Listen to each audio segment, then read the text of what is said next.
This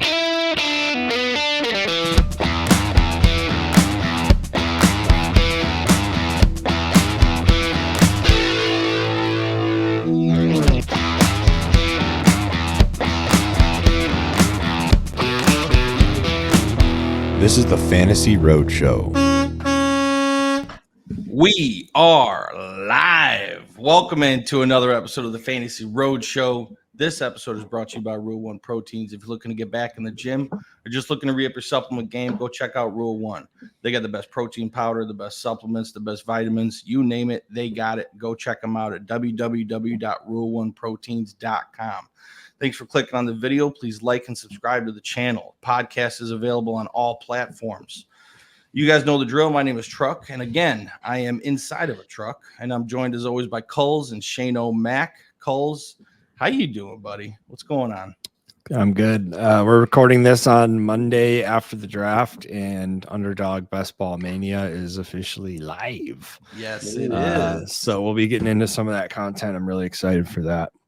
Draft season is open. Yes, it is. Yeah, far away from the season we are, and how crazy we might look back to some of these drafts. I think there is value like that you'll just not be able to get later in the season, but some of them, we might be fucked. So it's going to be a give and take sort of thing. I don't know. Last year we didn't draft this early. Like we weren't doing content till June. We probably didn't start drafting till middle of July. So yeah, it'll be interesting to see what our teams look like from post draft to, when it's a little bit sharper towards the season. Yeah, absolutely. Shane O'Mac, how you doing, buddy? Good to see you. Doing good. I tweeted this weekend. It's like, I don't know, for me now I start getting like really excited about fantasy. Like draft is over with, the dust has settled. Yeah, you got to make it work from February through April. But now that we know we're pretty much team rosters are kind of securely set, and now it's starting to get exciting. Oh yeah. Truck. How excited are you to someday when we finally meet Shane Mack in person to give him a big old hug? I'm pumped about that. It's gonna be fun. Would that be a big old bear hug? Big old bear hug. Oh, yeah. What about what's? The Caleb. The Caleb. Yeah, the claw. Caleb bear claw. It's gonna be a thing now, right? It already is a thing. I don't know. Oh, it is. Yeah, it's a thing right now. I don't know. It just seems a little corny to me. Whatever, dude. I'm not in on the bear claw. Okay. Not yet. Yeah, not yet. We'll see what happens, But either way, the draft is done and over with. The dust has settled. We have landing spots for all these players. It's what we're here to talk about. We're here to talk winners and losers fantasy-wise from this draft and kind of go over our rookie rankings a little bit. And we'll be releasing those as well on the Substack. Make sure you guys go and subscribe to the Substack, thefantasyroadshow.substack.com for all of our written material. Let's jump right in, guys. This draft was jam-packed, loaded. It was fun to watch, exciting. There were some shocking things that we're going to talk about, but initial thoughts from the draft. Coles, what do you think? It was fun. I wish I was able to be a little bit more locked in and producing content throughout, so I'm excited for next season. I was kind of MIA on Thursday, Friday, but I'm excited. I mean, this season's going to be a lot of fun. It's still a little too early for me to really digest the running back situation. So, a lot of that, a lot of my input there is going to be still just pure talent based. Yeah. It's exciting to see the wide receivers start to fall. So I don't know. I don't have much to add there. I feel like. Shane, what about you? What did you think of the draft as a whole? I think I don't know. I think we talked about it before the draft, like how deep it was. So for me, rounds 2, 3, and 4 were much more entertaining to watch, from a wide receiver perspective, from a running back perspective. Most wide receivers were so deep, and some of them, are going to make an impact.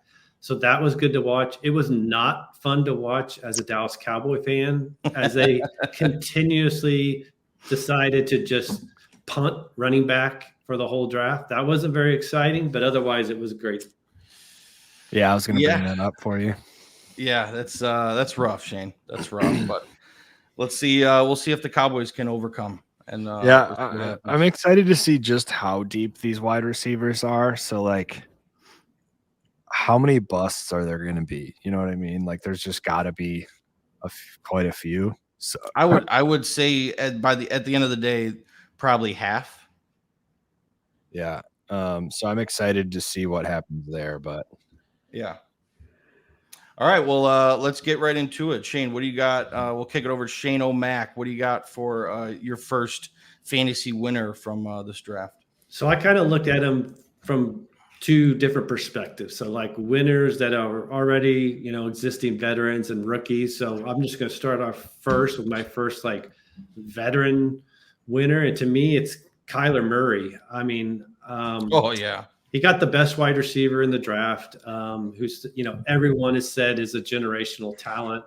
Murray last year, when he was just coming off of that knee injury, I think he had 3 or 4 top 10 finishes in his 7 games. And that was without throwing for more than 250 yards in any given game. So now he gets Marvin Harrison Jr. on top of Trey McBride. And I think just with that addition alone, and now another full year removed from the knee injury, I think he's definitely in that top 5 conversation for fantasy quarterbacks this year.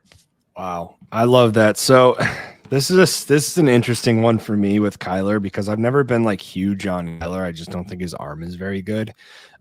So I very early here in the offseason, I'm going to just I'm going to try to rewire my brain into not being anti Kyler Murray because he's got everything set up for him right now. He's got, generational talent wide receiver, one of the best pass catching tight ends.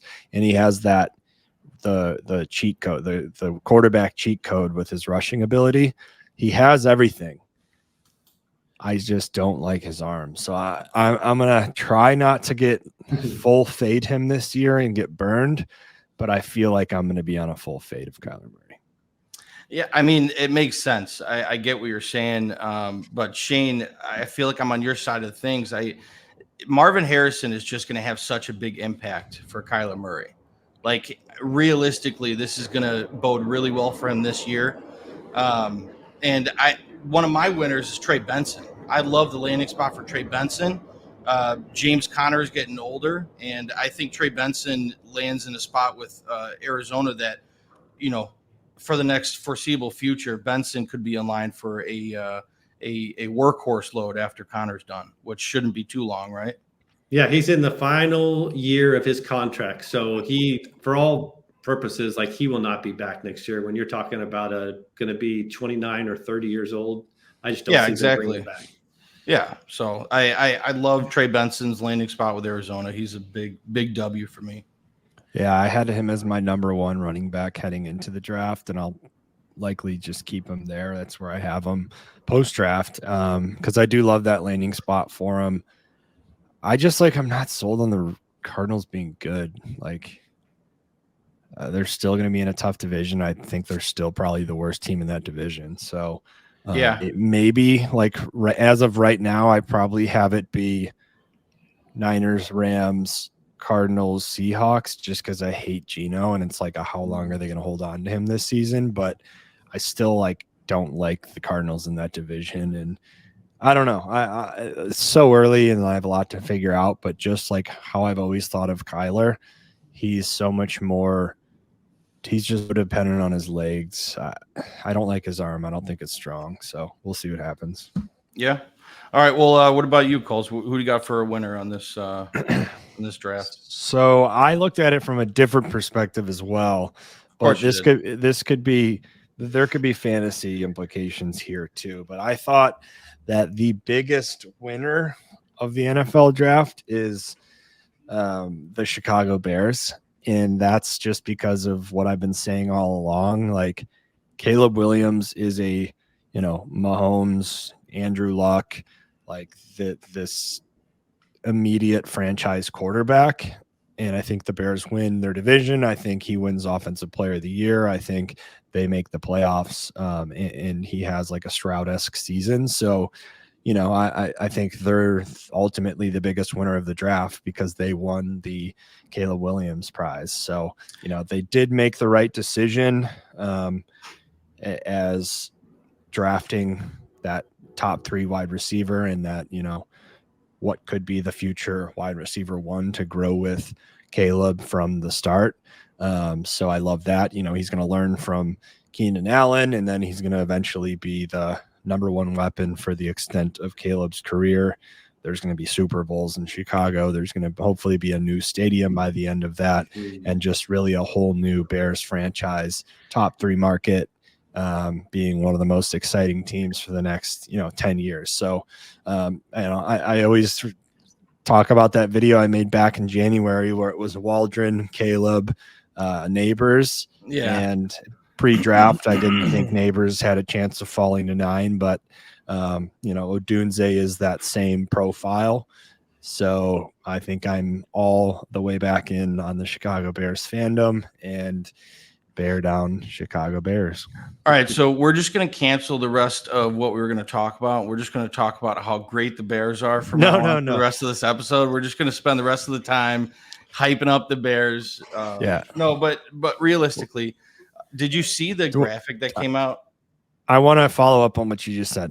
But also realistically, I think Bears are going to get Hard Knocks. I think Bears are going to be, a really exciting team for this next decade. So as we start our content creation careers, I do think we need to start a Bears specific show. So whether that's, we're going to have to talk that through, but we do need to start a Bears specific show because it's just, there's going to be a lot of eyeballs for the next decade, and we need to be capturing those, and we'd be doing ourselves a disservice being tied into the fan base, but not, producing content alongside. So we need to get the ball rolling on that ASAP.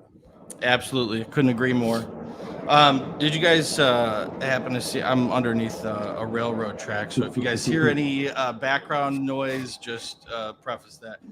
Did you guys see the graphic that came out? Caleb Williams, in order to break all of the franchise rookie records, he has to throw for 130 yards per game. 130 yards per game and play, I think, 15 games and throw 0.65 passing touchdowns a game. The bar is so low for the Caleb, bar is low from a franchise standpoint, but the bar is incredibly high. I was at this conference that I talked about and talking about it with a buddy, and he's like, dude, I think Caleb's a bust. And we were going to put down a bet, and I was coming through what I thought what a bust would mean for Caleb. And it literally would be not I would say in order for him to not be considered a bust in my mind, it would be rookie of the year, X amount of MVPs, X amount of Super Bowls. You'd have to say a Super Bowl, a MVP, rookie of the year, all of these ridiculously high achievements in the NFL, those all have to be met. Otherwise, in my mind, he's a bust. So, that's fair. So you think if he had the career of Justin Herbert, it'd be a bust? Justin Herbert's he's gonna be a Hall of Fame quarterback before the end of But you're just saying if he doesn't win Rookie of the Year. Yeah, but Herbert's been in the league for 3 years, dude. I'm saying at the end of his career, if he hasn't won all of those, then the end of his career. Okay. Yeah. I mean, Herbert, I still I got it. think will be reaching all of those. He's had injury. Of course, if Herbert continues this path and has injuries and his career's cut short, then yes, he's also a bust. You know what I mean? But that's something you can't really control. But I think he has that talent, and we're gonna see it this season. So, but yeah, that's how insane his, in my mind, his expectations are. So yeah, I saw someone else also they were comparing Jackson Smith and Jigba's landing spot to Rome Odunze's landing spot being in like a big trio now. And do you think like this is going to be another Jackson Smith and Jigba type rookie year where it's going to be hard for him to compete for targets? Because I don't think that way. I think he has a legitimate chance to come in day one and earn a legitimate amount of targets from Caleb. Yeah, I love that comparison because I want people to keep that in their brains and draft that way. Like maybe they got burned by JSN, so they're not going to draft Rome because then I'll be all over him. Like I love Geno Smith fucking sucks. I've said that a million times. And I'm extremely high on Caleb. Boom, out the window. Shane posted something, or maybe he just interacted with something that was showing the 31 plus season and above, and Keenan Allen's in that. So like I've been expecting a Keenan fall off much earlier than it's actually come, but like that 32-year season, like there's just not many, maybe what was it, never, or in the last 5 seasons, so there hasn't been 1,000 receivers. So like he's going to be in more of a mentor role in my mind. It was always going to be that way. Like, yeah, he's unbelievable and he's going to help the offense develop, the young offense develop, but we're not going to be relying on him for 1,300 yards and 100 plus catches. Like maybe he gets there. I would be surprised, but DJ Moore and Rome Odunze are going to be able to do all of the heavy lifting, and I expect them to be, in those roles. Mm-hmm. Shane, what do you think? I'm interested.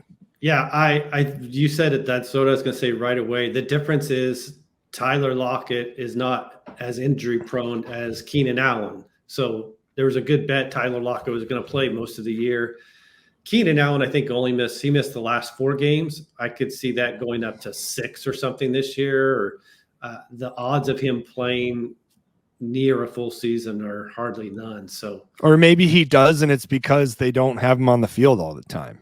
You know what I mean? Yeah. It's just, I think, especially if the Bears see that regardless, we already talked about it. I think those points are the reason why we don't need to stay on the Bears any longer. I just, I thought we should cover some of that, but that's why the Bears are the biggest winner, is because I'm going to continue to say I think Caleb's going to be a Hall of Fame quarterback. I love it. You can keep saying it over and over and over. All right, let's move on. We're going to see him. Yeah. Texans Bears this year. Yep, absolutely. So I have another winner on my board as Zamir White. The Raiders left the draft without drafting a running back. Zamir White seems like he's in line for a lead role. And we saw what he did at the end of the season last year. He actually performed pretty well, over 100 yards and multiple touchdowns throughout that back half of the season. And I like the potential for Zamir White this year. I don't know. What do you guys think? Yeah, 100%. They didn't spend any heavy draft capital at all. I mean, they picked up a 6th-round guy who's going to be more of a threat to Amir Abdullah as far as catches, maybe on 3rd down. And Zamir White never really had that role, so I don't see that affecting him at all. Antonio Pierce chose not to bring back Josh Jacobs and chose not to bring in another veteran free agent running back or spend heavy draft capital on it. So he's set as the main guy. Yeah. Yeah. So as of his ADP right now, RB23, he would be firmly planted on my do not draft list. So I just don't think his talent's good. And he's sitting there next to DeAndre Swift and Najee Harris. You saw what the Steelers just did to their offensive line, and Arthur Smith, that's his style of play. DeAndre Swift, I think he's just going to be a big playmaker for the Bears. Javonte Williams is 25, would way rather have him than Zamir. I think he's not good, so he would be on my do not draft list, but certainly them not adding someone and him being the guy, there's going to be production there. He's just an Alexander Madison to me. He's not going to be any good, but did they bring in a rookie? Yeah, so they drafted the 2nd round Lobby or whatever from Dylan Lobb from I can't remember the school, but that was in the 6th round. So there's a good complimentary back for him, but that guy's like 5'9" and ran a 5'5" or a 6, like Yeah. good fucking luck. I know I've seen people that are posting that like he's going to be anything in the NFL. He's going to be absolute dog shit trash. He's a 6th rounder and he's 5'9" and he runs a 4.6. Good luck. Yeah. I think your ceiling for him would be like Danny Woodhead. If that would be the highest he could ascend to. Yeah. Yeah. Mike, I'm curious, what's your pulse on the Brock Bowers addition to the Raiders? Yeah. That was one of those things when it happened. I'm sure a lot of you out there were scratching your head like they just drafted Michael Mayer last year. Is this a bad landing spot, a good landing spot? I don't necessarily like it, but I know that Brock Bowers is a really good, talented wide or tight end that could shine in there. So what do you think? Yeah, I mean, I don't know that it's a great landing spot just because they don't have their quarterback situation figured out yet, and I don't think they will for a few years. But if I'm the Raiders, like I don't mind making that draft pick because he was best player available and he fell. I think it was the right move for the Raiders. I don't know that it's the best situation for Bowers. Like he would have been better at Colt, even though I'm not a believer in Anthony Richardson, and he would have been better a Charger, who I guess was going to go lineman kind of the entire time. But I don't know. We're going to have to see a quarterback of the future there before we can say like Bowers is going to be outstanding. Yeah.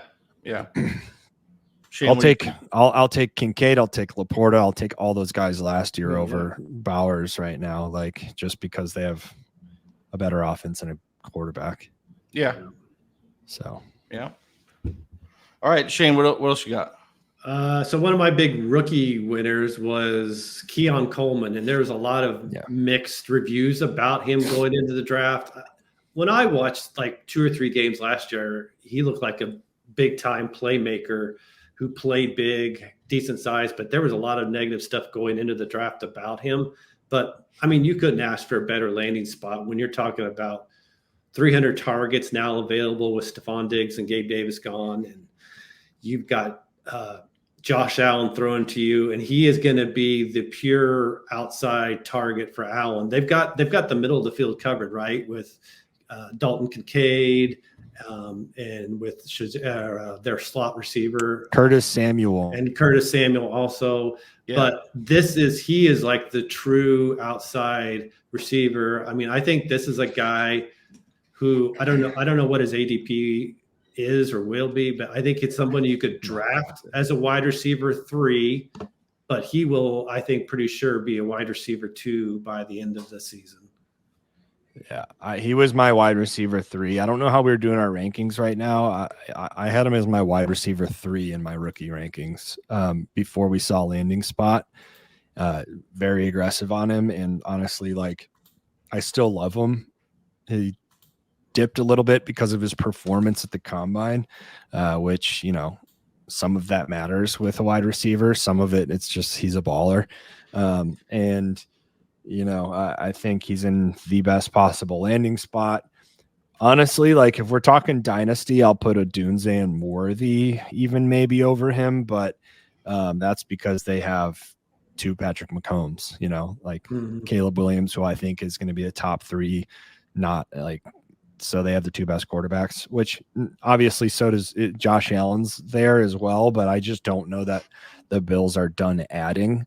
So I don't think Keon's going to be like I don't know.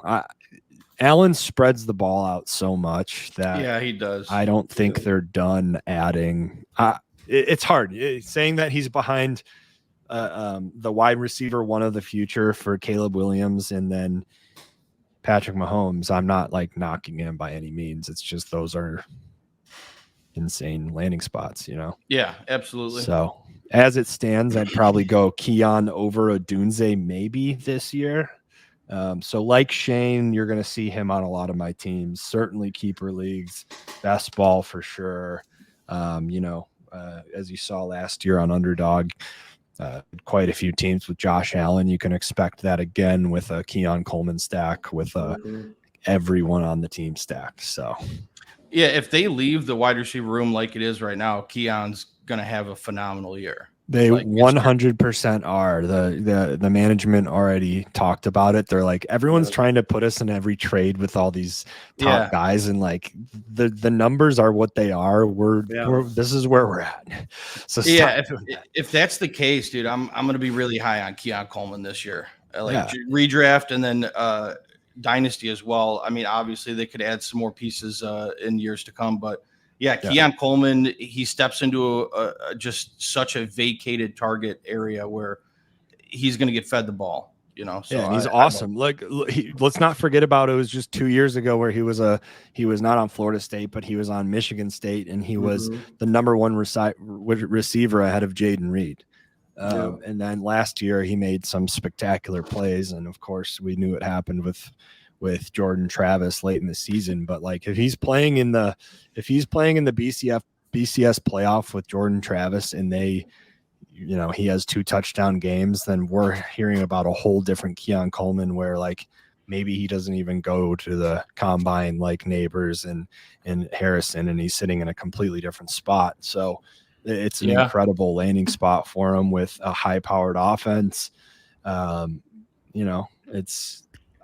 Bills, it's not like Stephon Diggs there and all this stuff that we're hearing, but like they're going to be the Bills next year. They have Josh Allen. They're going to be awesome. They're going to be putting up 30, 40 points a game. Hopefully their defense is healthy and is a lot better and stays healthy, and they're going to win the division. They're going to be in the AFC Championship. Like they're still that Bills team. So to walk into that vacated production, he's going to be outstanding. I just hope.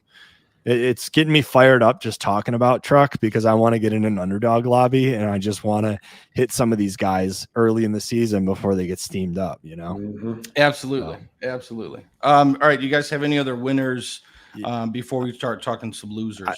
Shane, hammer through your list. I know you did a lot of preparation, so I want like you to just get through your list and us to comment if we have anything to add. All right, let me go one more veteran. I like Gus Edwards coming out of the draft. A lot of people had the Chargers going probably Blake Corum or some running back at some point, and instead they just ignored it completely and didn't spend any heavy J.K. Dobbins, investment in it. And so now you're looking. So they didn't spend a strong draft capital on the position. J.K. Dobbins is signed, but you got to think J.K. he's not coming in and starting off the first half of the year with a usual workload. They're going to. I was going to say, is he even going to play this year? Like, or are they just going to be like, I think he plays, but I think you're looking at like he may start on the PUP list, or he may be limited for at least the first half of the season. So now you're looking at Gus Edwards like getting a more significant workload and a offense that we keep hearing wants to be a physical run heavy offense with Jim Harbaugh. Even in a PPR league, Edwards was like the RB 24 or 25 last year. And that was just when he was averaging 10 or 11 rushes a game. So that first half of the season, I bet you see that 15 or more. The only thing I'll add there is like, I still in my mind, Blake Corum's on the Chargers. So it's too early to start speculating running backs for me. I don't have much to add. You know, it's definitely a great, like, we'll see what the fuck happens. I don't know. It's still really early. I doubt Gus Edwards is going to be a 20 touch a game back this season on any NFL team. I just, right now that's the situation as it stands. I just have a hard time believing, someone doesn't get cut and their name is in the mix to grab them. A Khalil Herbert, who knows? And hopefully the Cowboys are too, because right now Zeke is their 25 touch a game guy, which shouldn't be the case for any running back room since 2018. Yeah, Shane, do you have Zeke as a big winner from the draft? I do not. I can't even you can't even say like Rico Dowdle. You can't even say Rico Dowdle's a winner now. Our boy from Football Guys, Kevin Coleman, he tweeted, Siri, what does depression look like? And it was like Dowdle, Deuce Vaughn, Ronald Jones, the Cowboys running back room. So we'll try not to talk about that at all with Shane. But what else you got, Shane? So the other guy that I was interested in, and it's not, I just want to mention it real quick. It's not worth mentioning too much. Jonathan Brooks is not about this year, but if you're in a keeper league or a dynasty league, two things. One, Hubbard's in the final year of his contract, and two, Miles Sanders, they can get out of that contract at the end of the year with almost like hardly any dead cap hit. So Brooks is set to be, probably that 3-down guy next year for sure. Yeah. Yeah, I go ahead. Go ahead. No, I just saw some people that put Sanders as a guy that could likely get cut this year. Or that happens. Yeah. So, what were you going to say? Anything else, Chuck? No, I was going to agree. I love the Jonathan Brooks to the Panthers. This is, to me, by the end of the year, we could see Brooks completely take over the backfield. Chuba's not an elite runner where he's going to stop Brooks from coming in and taking the job. So I could see that happening by the end of the year. So it's a great opportunity for him, but it's the same opportunity Miles Sanders had. That being said, I like Brooks's talent 10 times more than Miles Sanders, but unless we see the Panthers take a step forward, then no matter how good of the opportunity is, it's still in a Panthers backfield and offense. Yeah. So, I think there will be opportunity, of course, and he's leaps and bounds more talented than both of those guys we talked about. But yeah, I mean, we'll see. Panthers, I like Bryce Young, and I think they have a bunch of young weapons, and hopefully they can put it together. But they have a whole new coaching staff. They need to hammer some stuff out here, right? So they absolutely do. I'm excited to get some Carolina dad back on the pod and talk some Panthers, because bringing in Leggett, Elite Kennedy, whoop, whoop. Bringing in the draft, this fucking train is brutal. Bringing in the draft, you got Xavier Leggett. I'm sorry, I'm blanking. Jonathan Brooks, and then JT Sanders. You bring in a legit wide receiver, a legit running back, a legit tight end. You're adding the pieces that Bryce needs in order to excel. And I think pieces, young pieces. So I like the direction they're heading. Well, they had to, right? Deontay Johnson, right? So and Deontay too. Yeah. They had to, because it's we just invested so much capital in Bryce Young. Unless he takes a big step forward this year, his confidence is going to be shot as an NFL quarterback. So absolutely, they're a little their backs were against the wall a little bit doing that, but that's what needed to happen, and they got it done. So I mean, we'll see. We just need to see that step forward before I start salivating over Brooks and his landing spot.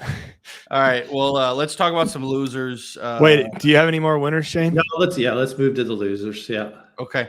Wait. Losers. Wait, not yet. Go ahead. So I loved Spencer Rattler's landing spot. He'll have a legitimate opportunity to become a starting quarterback within the next couple of years.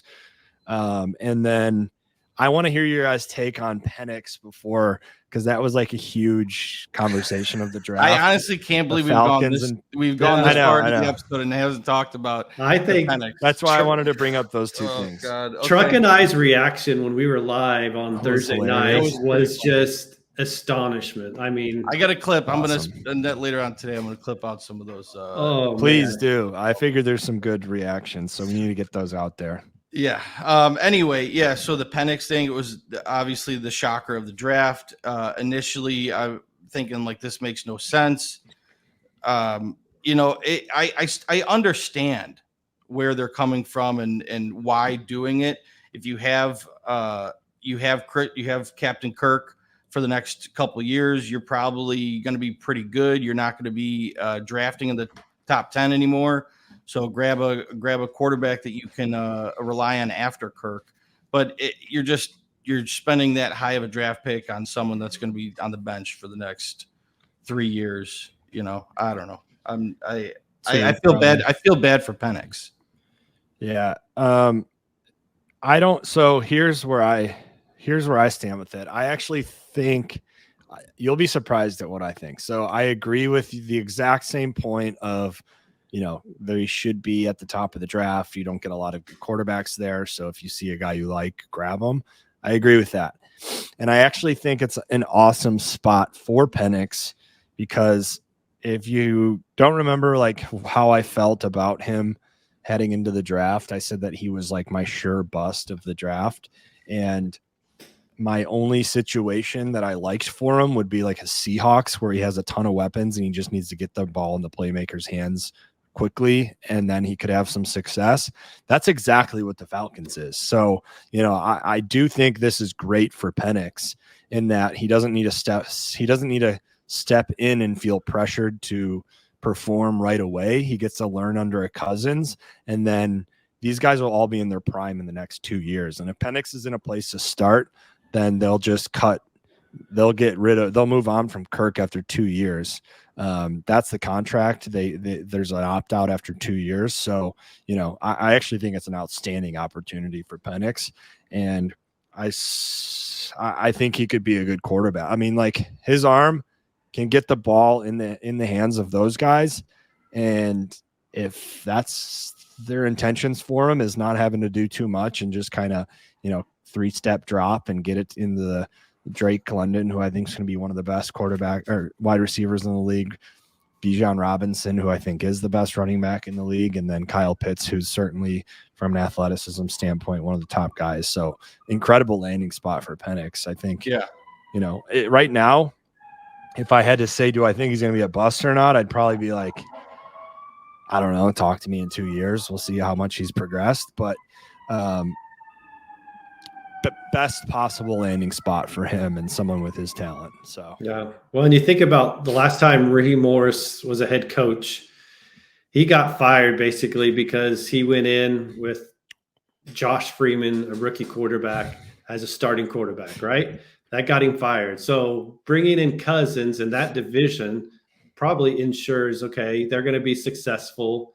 And if it's really true what they said, which is what they've come out and said, that Penix was their number 2 ranked quarterback in the draft.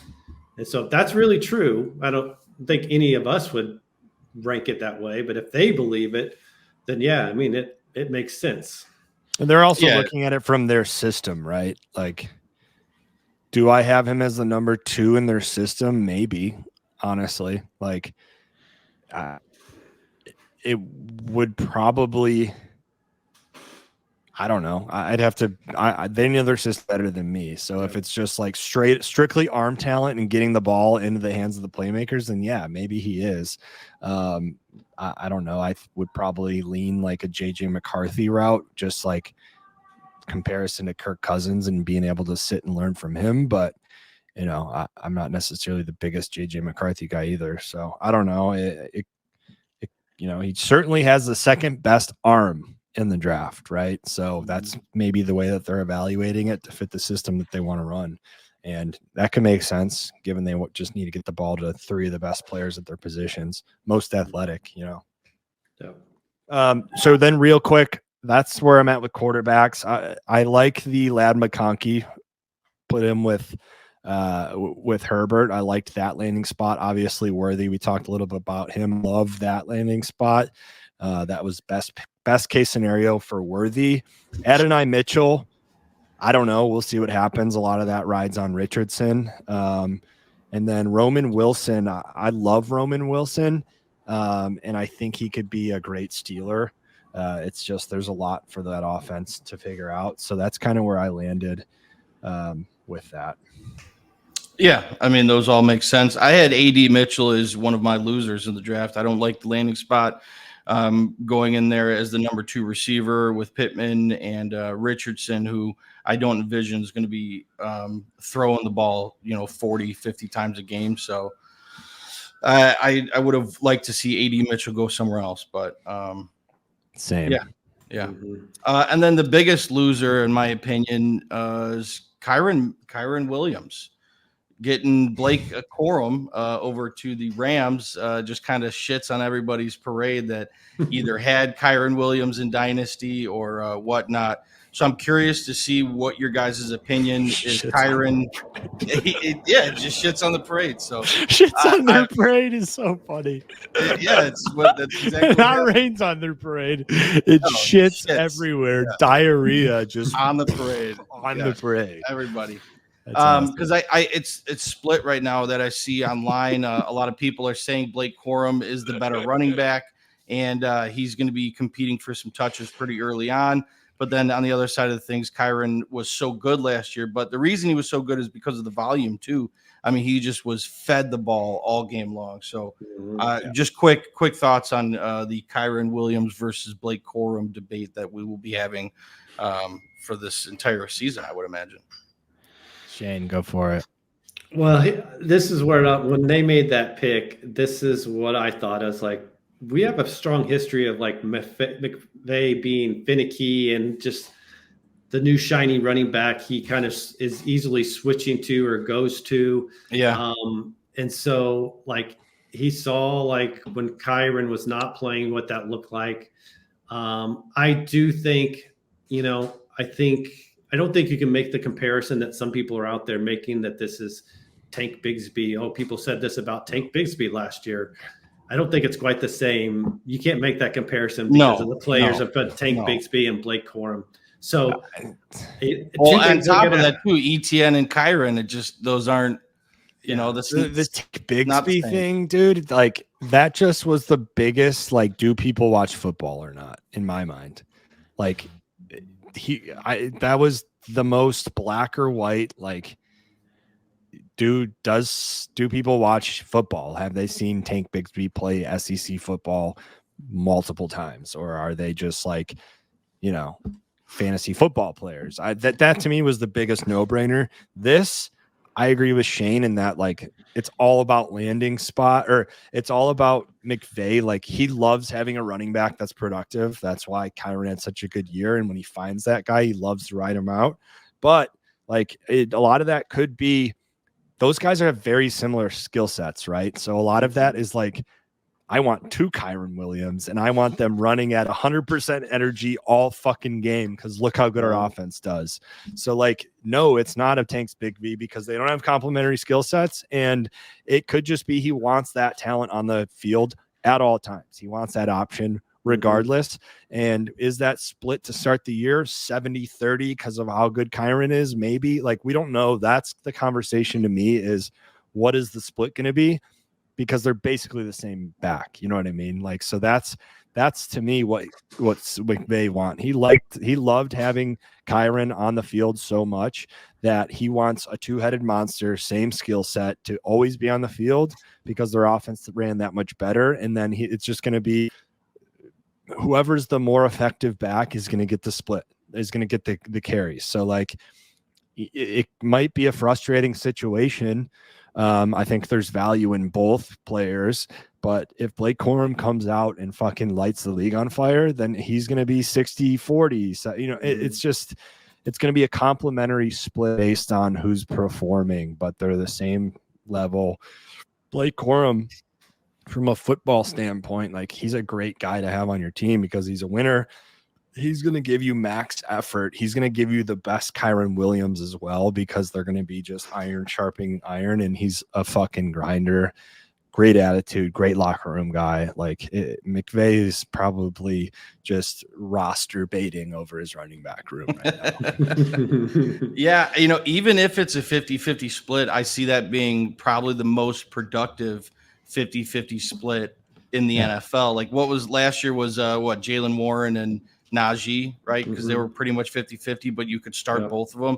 That's what I envision this at the end of the year. Looking back on it, we're going to be able to be starting Corum and Kyren, not in an RB1 setting, either one of them, but in that 2-3 range. That's kind of what I'm picturing. Yeah, it's either those two or it's Pollard and Tajay, right? Shane O'Mac? Yeah. Or it's, it could be Zeke and Dowdle. Rico Dowdle and Zeke. Yeah. No, that's an interesting thing, Truck. I agree with you, but there's going to be some interesting ones. What about Charbonnet and Ken Walker? Like, there's going to be some good 2-headed backfields, I think. So that'll be an interesting thing to break down as the season goes. Good point there. What are some losers, Shanamak?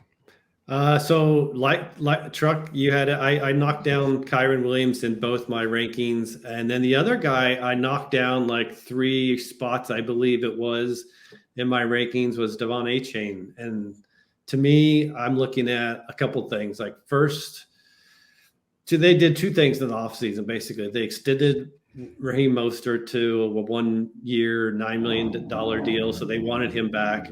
But then, they traded up in the draft. So they made a concerted move to select a guy who's basically got the same skill set as Achane, and that's Jalen Wright from Tennessee. Like, he's got a lot of the same attributes and skill sets.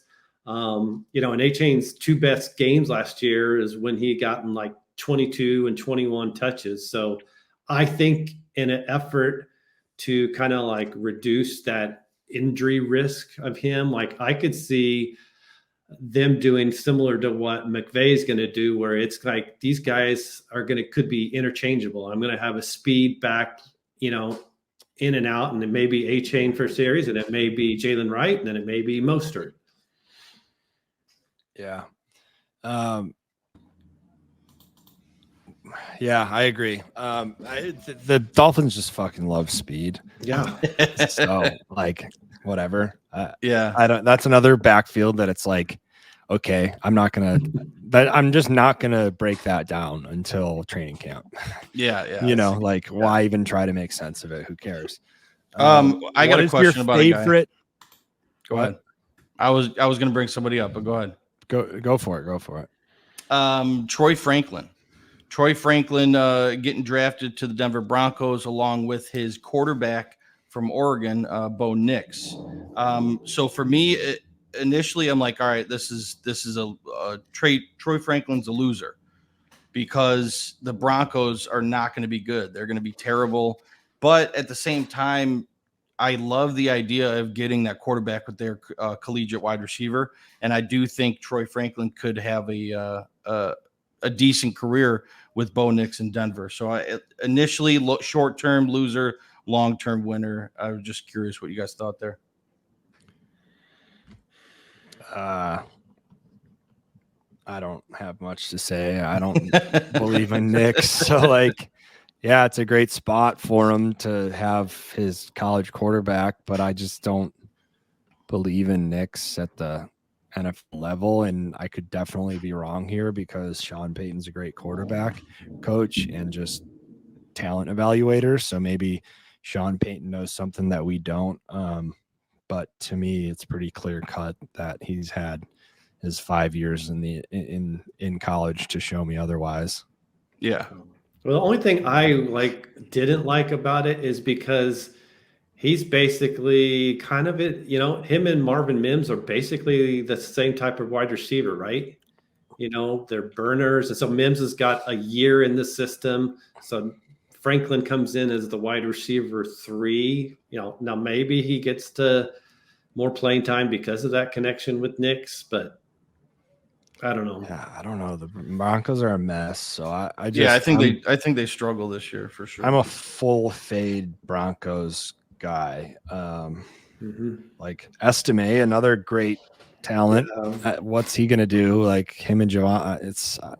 I'm just a full fade on the Broncos. So I'd say anyone on their team is a loser for me. Is Sutton gonna get traded? Like, what's the deal there? I'd like to see him out of there heading into the season. So that's something to bring up. Who was I gonna bring up before this? Someone talk so I can think about it. Well, the other guy, another rookie I had as a loser, and honestly, I was kind of hoping maybe he would find his way to Dallas, but it's MarShawn Lloyd. I feel like he had 3-down skill set, and so it would have been great to see him in a spot like Dallas. But now he's going to Green Bay, where they just signed Josh Jacobs to a 4-year deal. Now, that can be a 1-year deal if they decide not to bring him back, but I don't foresee in that offense Jacobs not performing well. And he's going to be a dog. He's going to be great. So he's going to be back in 2025. So now you're looking at Lloyd being behind him probably for 2 years, even if you're thinking from a keeper or dynasty's perspective.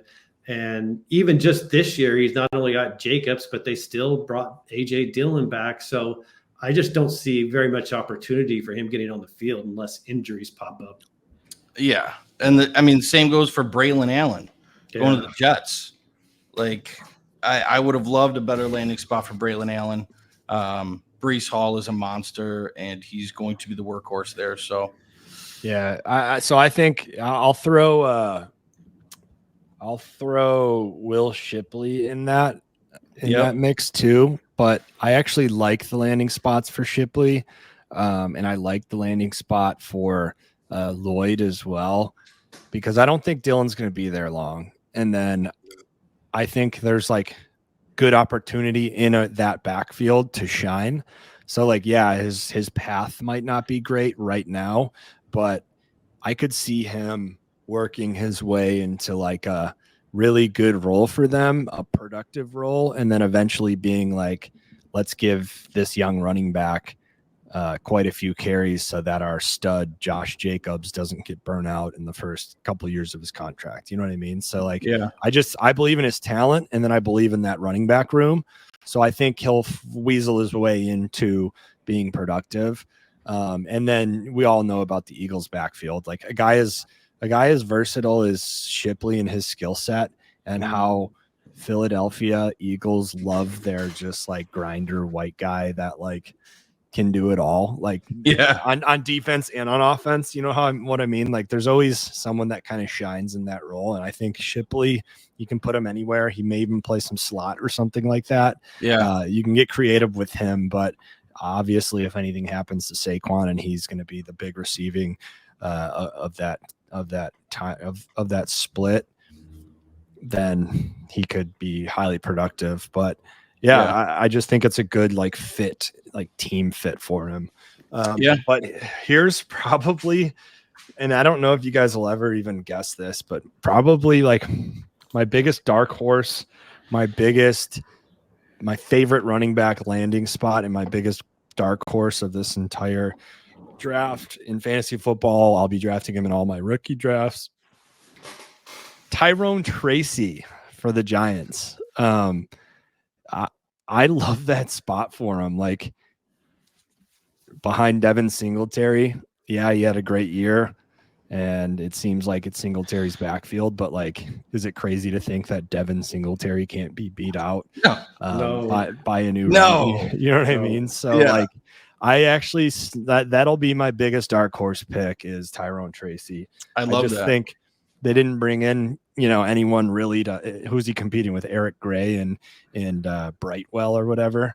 I think I liked his talent in college. We'll see if he can elevate things at the next level, but the competition is not there. He could very well, win an RB2 job by this year, and then anything happens to Singletary, or he just looks better on the field.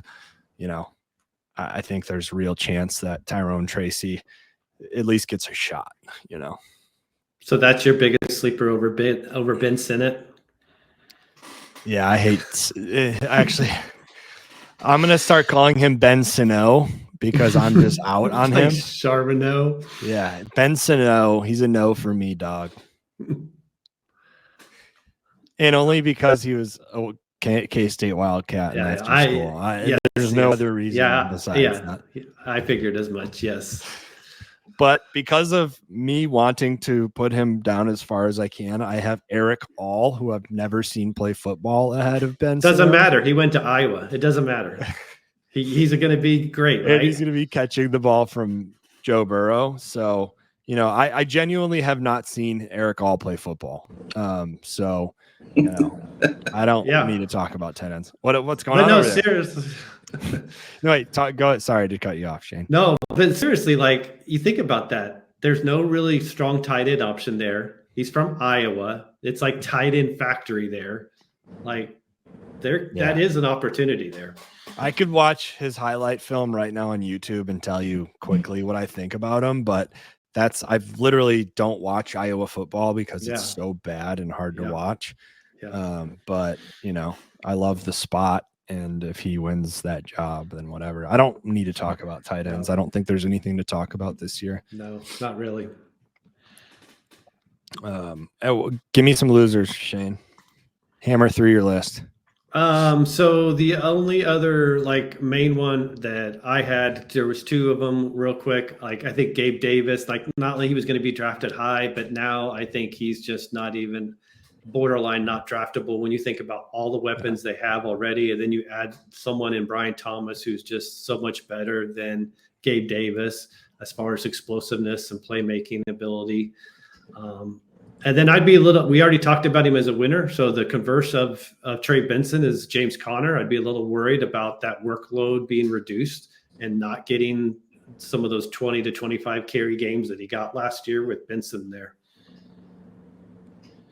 Yeah.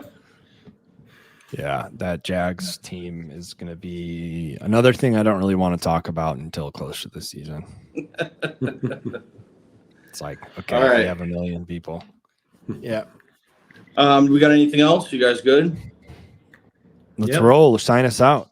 All right.